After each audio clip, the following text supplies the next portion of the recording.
Hey everyone, welcome to the Eczema channel. Today we are looking at a video to answer a reviewer question. What shouldn't you eat when you have eczema? Now, obviously I can't pinpoint someone's personal food sensitivities on a video. I don't know you, I don't know your environment, the state of your skin, the state of your gut. All these things affect people's individual food sensitivities, and they can be as varied as our fingerprint. So I can't pinpoint the exact things, but what I can do from my experience of dealing with eczema patients is to share with you the 7 most common food triggers for eczema. So you want to listen up to these because 4 of them don't even show up on an allergy test. So make sure you pay attention. The first one of these is egg, and particularly egg white. If you have a sensitivity to egg, you are going to need to avoid any products that contain egg, because although you can technically eat yolk, it's extremely difficult to separate the egg yolk from the egg white. You're going to have remains of egg protein in there from the egg white, so you will need to avoid all egg products. The second one on the list we have is cow's milk.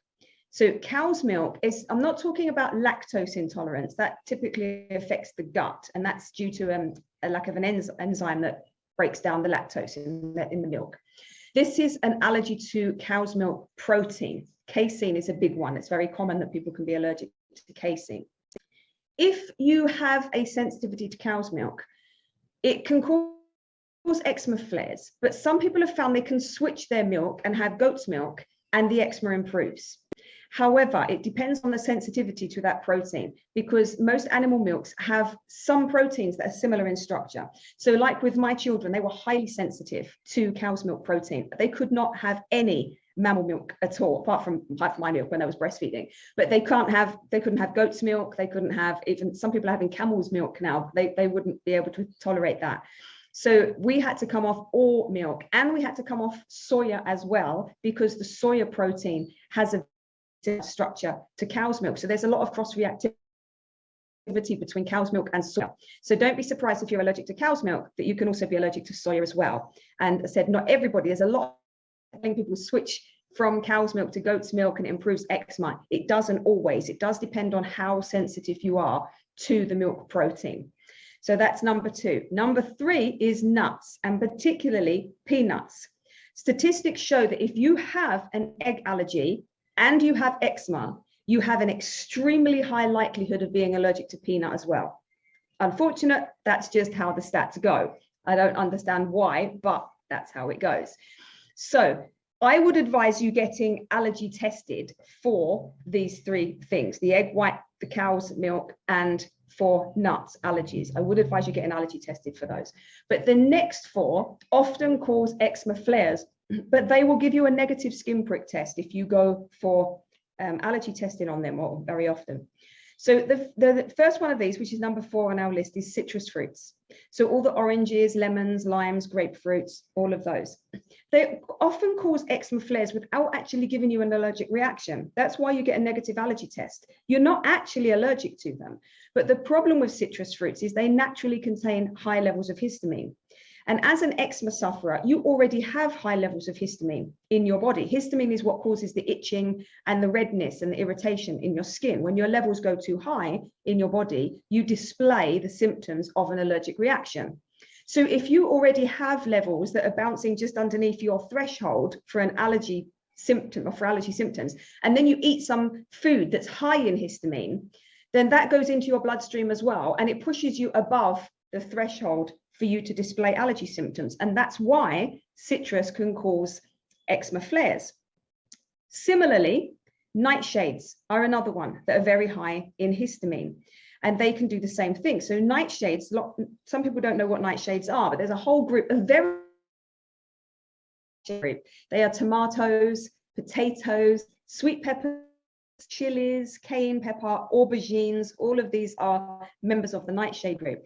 And these double whammy, because not only are they high in histidine, but they also contain a substance called solanine. And if you are sensitive to solanine, it can increase inflammation. So for example, I had bursitis in my hip for quite a few years, And I had physio for a long time, trying to resolve it. I had 2 steroid injections into my hip, trying to resolve it. Nothing worked. Then I found out about possible solanine sensitivity. So I took all the nightshades out of my diet, and within a week, the bursitis completely resolved. And I'd gone through all of those other things trying to get rid of it, and it was a nightshade sensitivity, which is just crazy. So be aware that nightshades can hit you with a double whammy. They can cause your histamine levels to rise, and they can increase your inflammation as well if you have a solanine sensitivity. So then we move on to the next one, which is wheat. Wheat, you will see a lot of that online. People talk about wheat sensitivity, but that's another one that often doesn't give a positive skin prick test allergy.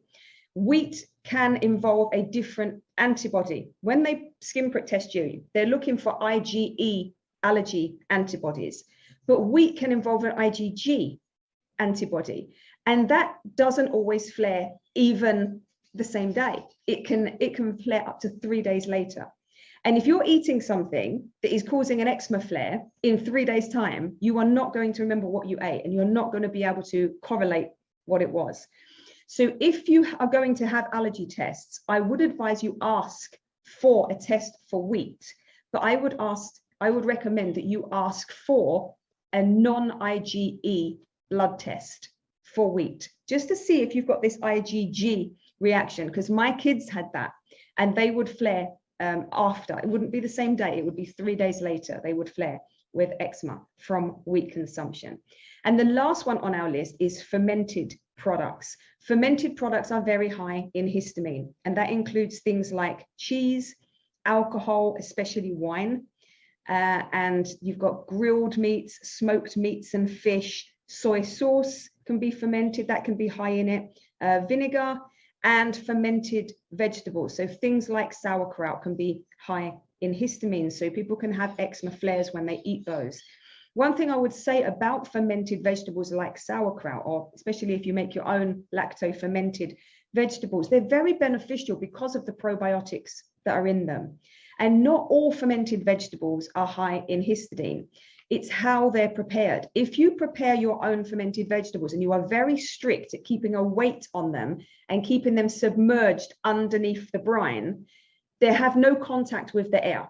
And they're called anaerobic ferments. And those ones do not contain high levels of histamine, so they would be safe for you to use. The problem when you're buying things like sauerkraut is you have no idea how they were prepared. So it can be a bit risky. If you want to eat sauerkraut, I would suggest preparing your own at home and making sure that it strictly stays under the brine, and that would be okay. So what would I advise you to do? I don't advise taking everything out of your diet, because if you see an improvement, you won't know which one it is. And then you won't know which one to avoid in putting them back. So have a look at the list that I've given you, and then think, which ones do I eat the most of? And take that one out. Just take one out at a time, see if there's an improvement. And if there is, and you still have some flares, take another one out. Just do them one at a time and replace them. That's going to help you, because it's not going to be so hard for you to stick to. And also, you're not likely to cause yourself nutritional deficiencies by taking too many things out at once. So do that. And if you find the histamine ones are the ones that are causing you a problem, it's possible that you have a histamine intolerance. So keep an eye out for the next video, or the future video. I'm going to do one on histamine intolerance as well, and that will tell you everything you need to know about that. So I hope this has helped you.